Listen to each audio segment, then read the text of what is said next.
Welcome back to the terminal. Module 4, Lesson 3, where things start to get genuinely interesting. Up to now, we've been typing every route by hand, but in this lesson, we hand the keys over to the routers themselves. This is dynamic routing, the art of letting routers learn paths automatically, talk to each other, and adapt when the network changes underneath them. And yes, that little router OSPF1 at the bottom is a hint of where we're heading. So why bother automating at all? Static routing is fine when you've got 3 routers in a closet. You type the paths, they stay typed. But the moment a link goes down, nothing reroutes itself. And the moment your network grows, that hand-typed table becomes a full-time job. Dynamic protocols fix both problems. Routers learn from each other and adapt on the fly. In practice, you'll see both. Static at the edges, where things are predictable, dynamic in the core, where things move. Once you commit to dynamic routing, you'll find the protocols sort into a few families. Distance vector protocols, RIP, and the hybrid EIGRP pick paths by counting hops or a similar metric, trusting what their neighbors tell them. It's affectionately called routing by rumor.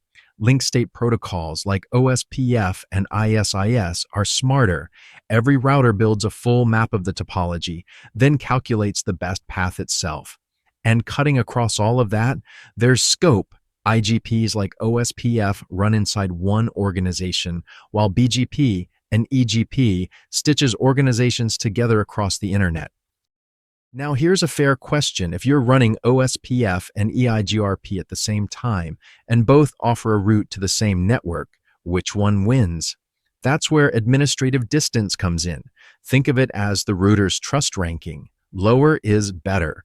A directly connected interface scores a 0, static routes a 1, then EIGRP at 90, OSPF at 110, and RIP trailing at 120. So if EIGRP and OSPF both pipe up about the same destination, EIGRP wins, not because it's faster, but because the router trusts it more.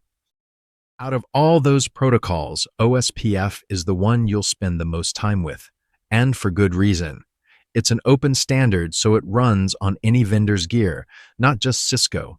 It's link state, meaning every router builds a full map of the topology and converges fast when something changes. It scales cleanly through areas, and it takes up a serious slice of the CCNA blueprint.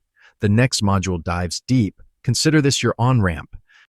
Before we get to OSPF, though, the next lesson puts your hands on the keyboard, a static and default routing lab where you'll wire up the paths yourself and feel exactly why dynamic protocols exist.